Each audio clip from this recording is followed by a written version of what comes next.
Okay, welcome viewers and readers of Stone Soup Programming.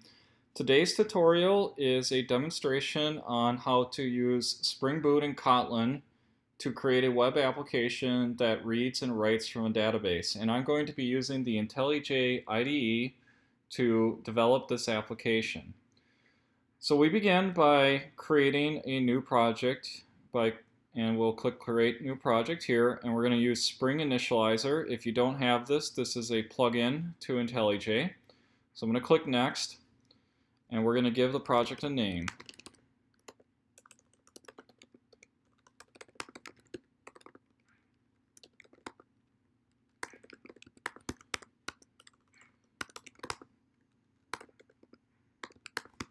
And the one thing you want to do at this screen is switch to Kotlin rather than Java. We're going to click Next. Now, the next thing we need to do is we need to get our dependencies. We're going to want web, which is going to give us our web tier. We're going to want time leaf. We're going to want both JDBC and HSQLDB for our data source. And once we have those dependencies, we can click Next. And now the IDE will create a project setup for us. If you get this screen on the bottom, you do want to add this as a Maven project. So that way it knows to pull in your dependencies like it should. And then if you expand it here, you get your project structure here. So now the very first thing that we're going to want to do is we're going to want to create a SQL script that will define our database table. So that way we have something to save data to and read and write against. So we're going to put it in the resources folder. That way it's picked up on the application's class path. And I'm just going to call it schema.sql. If you get this dialog, it's usually helpful to change to the database dialect. That way IntelliJ can offer you code complete. And this I'm going to ignore because we're just going to use an embedded database. So begin by drop table user, drop table if exist users. And we do this, that way we start with a fresh database each and every time we start and stop this application. And then we're going to create the table. The first thing we'll do is ID. We're going to make it an integer. And if we do interval and we do identity, then HSQLDB will auto-increment the primary key for us. And we have first name, varchar50. Last name, varchar50, email, varchar50, and phone, varchar50. And that's all we're going to do for this database schema. So this is a very, very lightweight database that we're going to be working with. So now let's get into the Kotlin code. And the nice thing about Kotlin is we can put more than one class in the exact same Kotlin file. Technically you can do it in Java too, but the idea here is that Kotlin is allows more freedom for classes to coexist in the same file. The very first thing we're going to want to do is we're going to want to create a class that represents each row in the database. And Kotlin provides data classes for this exact sort of thing. So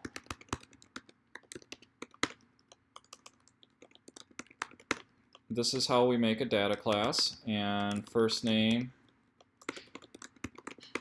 And if you use the default arguments, then Kotlin will give us a default no argument constructor. And another thing data class does for us is it gives us hash code equals and to string all in one line of code just like that. So that's literally all we have to do. We now have a class that represents a row in our database. Next thing we need to do is we need to define a Spring configuration class. And we do that with the configuration annotation. And we need two Spring beans. We need a data source bean and a JDBCTemplate bean. So let's start with our data source bean first. What we're going to do is we're going to return an embedded database builder, which is going to do the job of creating an embedded database for our application. You have to tell it what type of database you're working with. In our case, it's HSQL. You can add a script that it will run when it creates the database, and that's the purpose of our schema.sql script. So that's going to drop a table if it exists, and then it's going to create that table. You also want to give it a bean, and I like to name it.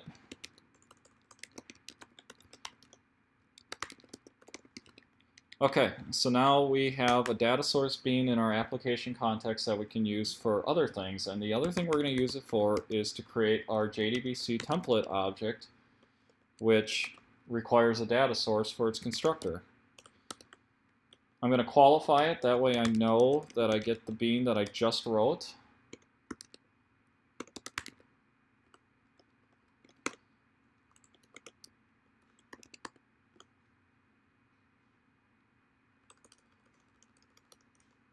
And in this case, because it's just one line of code, we can actually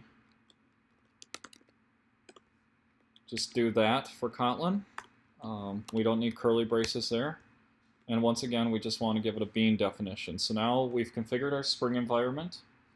The next thing to do, for those people who aren't familiar with Spring application tiers, Spring defines 3 stereotype annotations. You have repository, service, and controller. Repository is intended to define classes that work with our data source. Service is intended to be an application layer that encompasses our business logic for the application. And controller is the tier that operates with the view and handles our HTTP, get and post, and put other HTTP requests, okay? So the very first thing we're going to do here is we're going to start with repository. And for this, we will need an instance of JDBCTemplate. We can inject it because we defined it as a Spring bean earlier. And we're going to mark it as repository so that it exists in the application context. Now, what we're going to do here is we're just going to have 2 methods just for the purposes of this demonstration. One will be to add a user to the users table.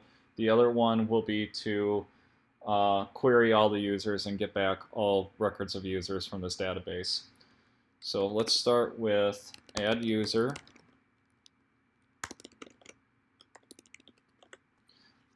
Now this is pretty cool. What we can do here is we use this class simple JDBC insert, this Spring class. It takes our JDBC template in its constructor, and then you pass it the name of the table, which is users. And then we can use Kotlin's apply function, so that way we can execute multiple statements against this object. So first thing we're going to do is do set generated key name ID. That's our primary key. So this statement's going to go to the database, and it's going to auto-increment the primary key for us. Then we use this execute, which this will take a map of column name as the key, value as, and then the value as the value, right? So our first column, for example, would be first name, and then its value would be user.firstname. The key for last name, user.lastname. Kotlin has this nice little map of function that lets us create a map on the fly. So we're going to use that, and you use the tool user.firstname.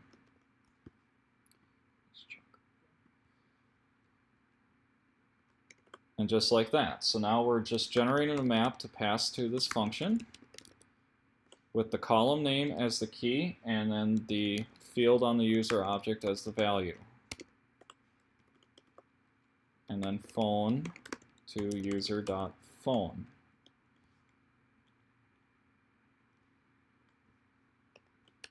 And that's it. But if you notice, there's literally only one statement here, and the little light bulb on IntelliJ is lighting up. That's because we can actually change it.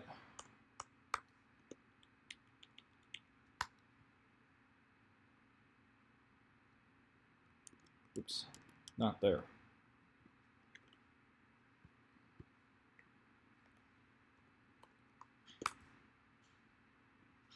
we can actually get rid of our curly braces in this case because realistically we only have one statement here.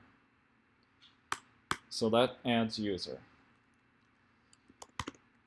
And you can see just how much the simple JDBC insert class eliminates boilerplate. For anybody who has ever worked with vanilla Java and used JDBC inserts, there's a lot of try-catch blocks, you have to catch SQL exception.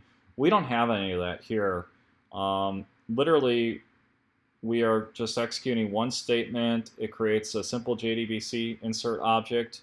We tell it what table to hit, and then we tell it what to put in the table, and that's it. And the simple JDBC insert class will do all the work of generating a SQL insert statement for us, inserting a record in the database, committing the transaction. It's all done under the hood. We don't have to worry about it. We can just focus on our application. The same is true when we query back from the interface. So let's create an all users function, which will return a list of users. And this is going to hit JDBCTemplate, and there's a query method where we pass it a SQL string.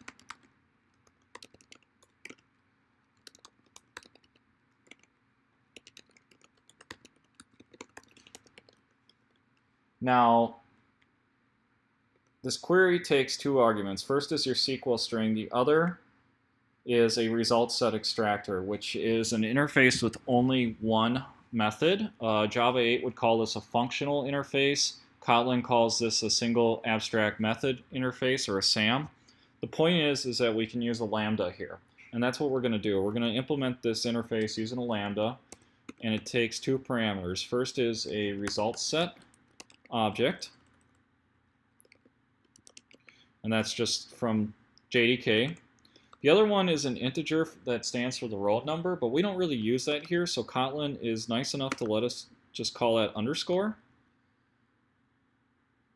And what this thing's going to do now is this is going to create a new instance of our user class, and it's going to add it to an array list, and then when that list is all complete, it'll return it to the caller. So we'll use user to hit the constructor, first name equals, and then we can use rs.getString and pass it the column name,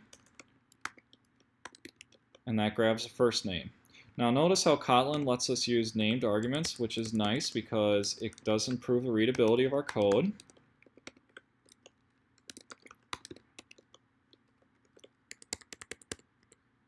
And so now you can see instantly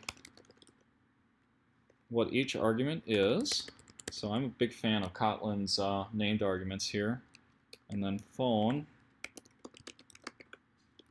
get string, phone.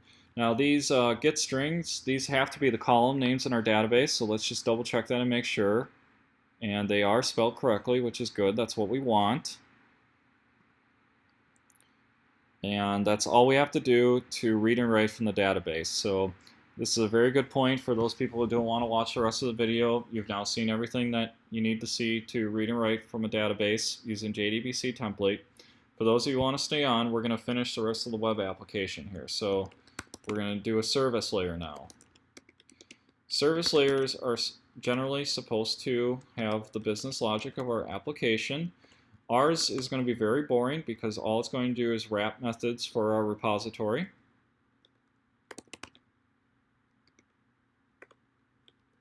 Again, we can inject user repository into this bean because it does live in our application context.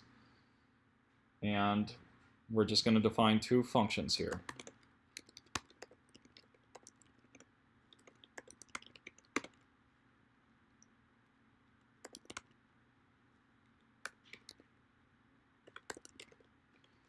They don't even need method bodies because that's how concise the Kotlin code is. And in fact, on all users, which retrieves all users from the database, we don't even need to specify the type because Kotlin will be able to figure that out based on the method call. So that's literally all our service layer is. Our final tier is our controller, and controller handles our HTTP, GET, and POST requests in this application here.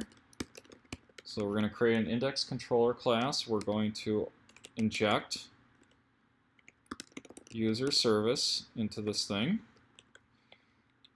We're going to mark it as controller. We're going to map it to the root of our application. And we're going to define two functions in it. And for those people who aren't familiar with Spring, Spring works on what's called a model view controller class.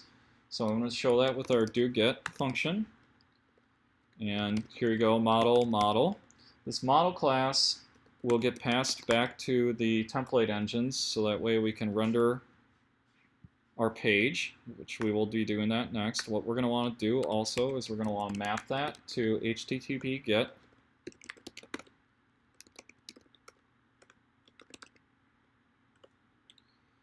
Okay. So now, once again, we can use Kotlin's apply to execute multiple statements against model. We're going to add attribute, and this is going to be user and a new instance of our user class.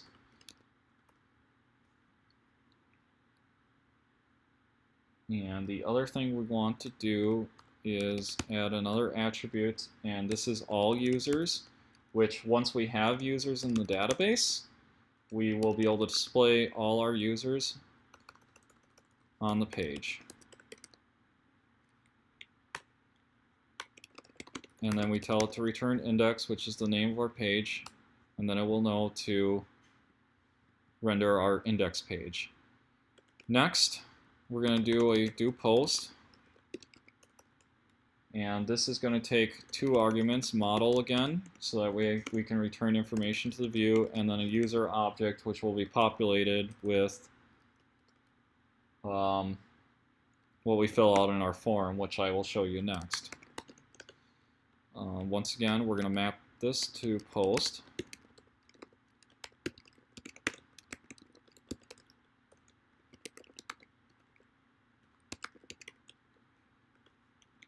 And there we go.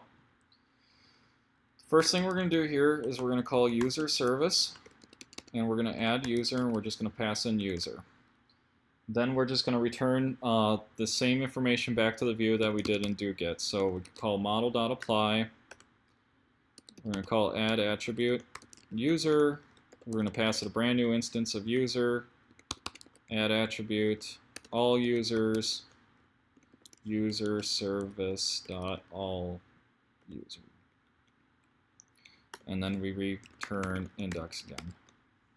And that's literally all we have to do. My IDE is showing me a compiler error. There we go. So now the next part of the job is to define a Spring template, which we will do next.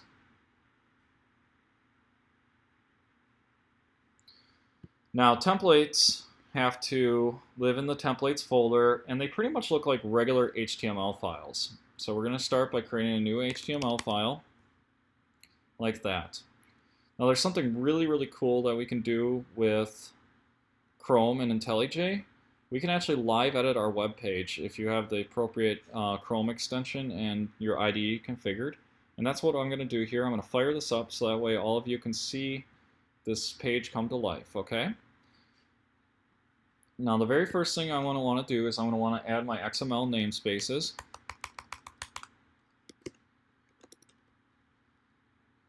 So we're going to define this as an XHTML document first, and then we want to add time leaf to this.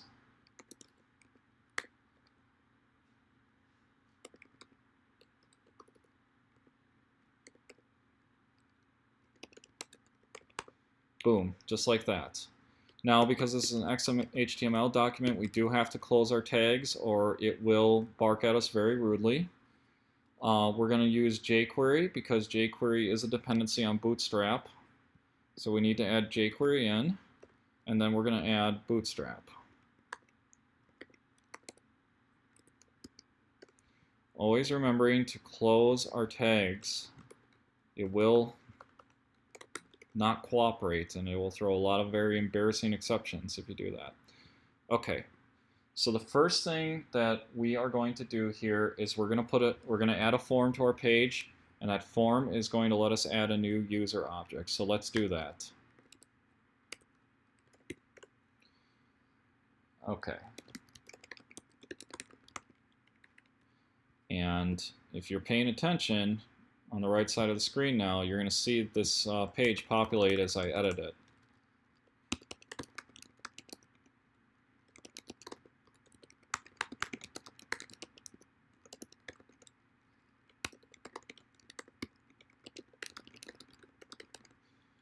Let's get rid of that. Let's add our form. So we're going to add a bootstrap row. For those people who are interested, I am using a special IDE plugin to generate my bootstrap markup for me. It saves a lot of time. Now let's create a form.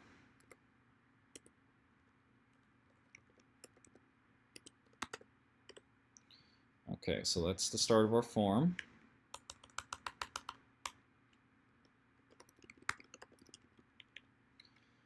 And what we're going to do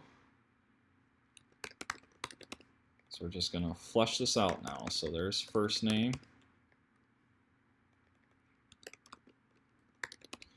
Very, very critical that we do not forget to close our tags. It will complain. So there's first name. Now let's do last name.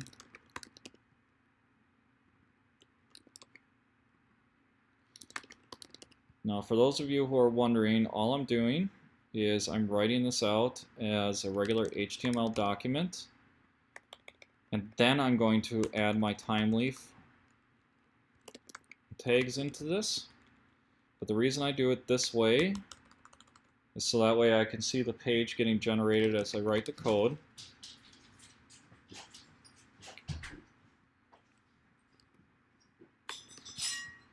So now we're going to do email.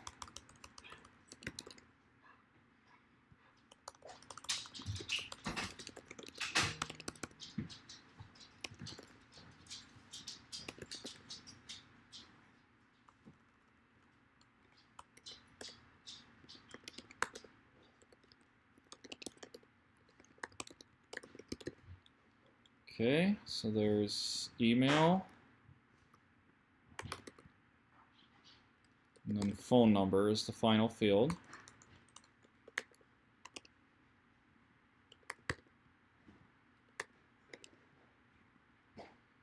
And I think 867-5309 would be a good phone number for Bob.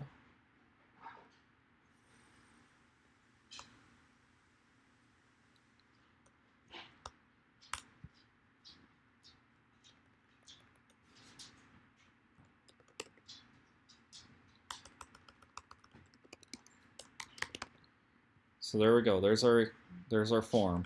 Now we're going to make a table to display our information.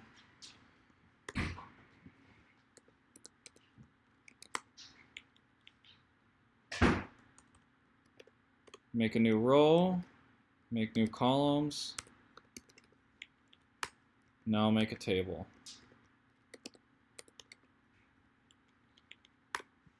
Okay. And this table will show all of our users in our database.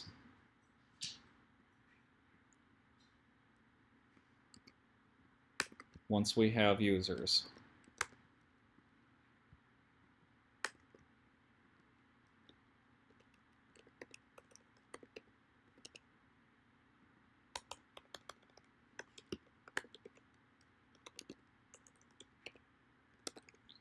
Okay. So now at this point, we have what we need. Except I see something.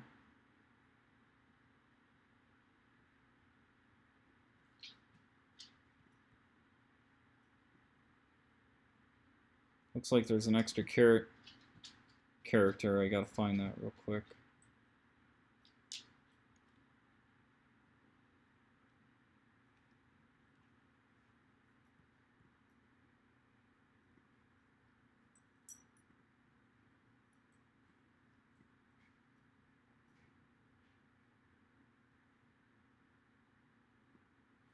Okay. Now our next step is we need to add our time leaf tags. They're not very hard. We just change action to th action, and then we're going to point it at our Spring controller class. We're still going to leave the method as post. And the other thing we need is a th object, which is going to represent to our user object that we sent back with the model class. So that's how we reference it. Now in each of our fields, we need to add a th field parameter here. And this is what's going to bind each input box in our form to a field on our object. So we do it just like that. So this field will now maps to user.firstname. Likewise, this one is last name.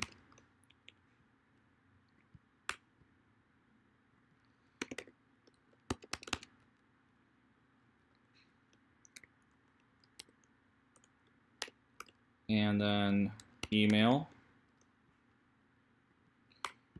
And then finally phone.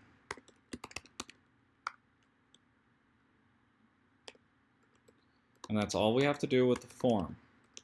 For the table, we only want to show the table if we actually have users in our database. It's very easy to do that. We're just going to use a if statement, and then we're going to check that all users, which again we sent back in the model, just make sure that collection actually has something in it first. Then, to render each of our row in our table, we use a each, which sets up a loop-like statement, and it's going to iterate through every single user in the all users list. And then we can insert the text by using text equals, and just like that.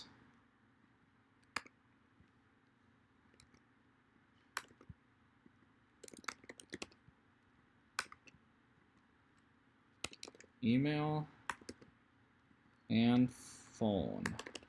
And that's all we have to do for our page here. So now I'm going to stop live editing in Chrome, and here comes the exciting part. We're going to fire up the application here, and if we did everything right, the application will start up properly.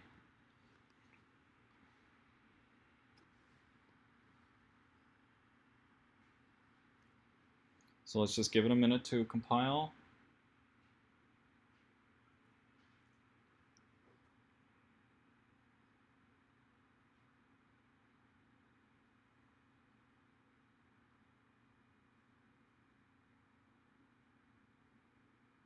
And there it goes. You can see it on the bottom of the screen here.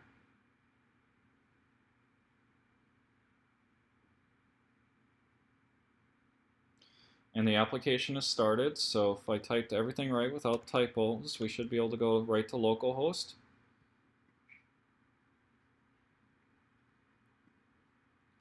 Okay.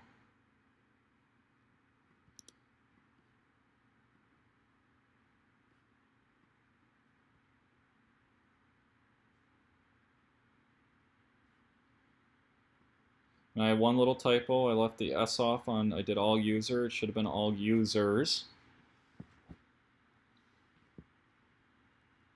So we're just going to bounce our application server.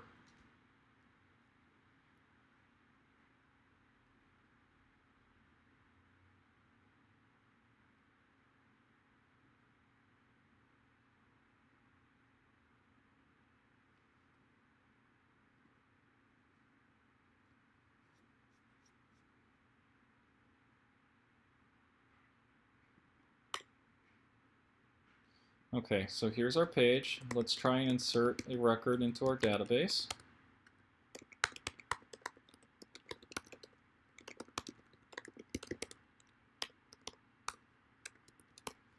And click submit.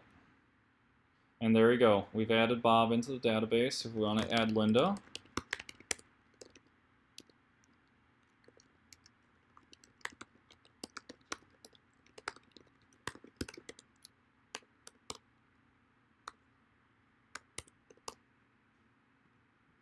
and there's Linda. So there you go. This is a live working example of a SpringMVC application that reads and writes to a database.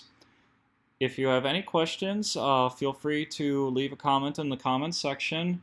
Also, please visit my blog at www.stonesoupprogramming.com, where there's a link to my GitHub account where you can download and access the code yourself. I hope you enjoyed this post, and thanks for viewing.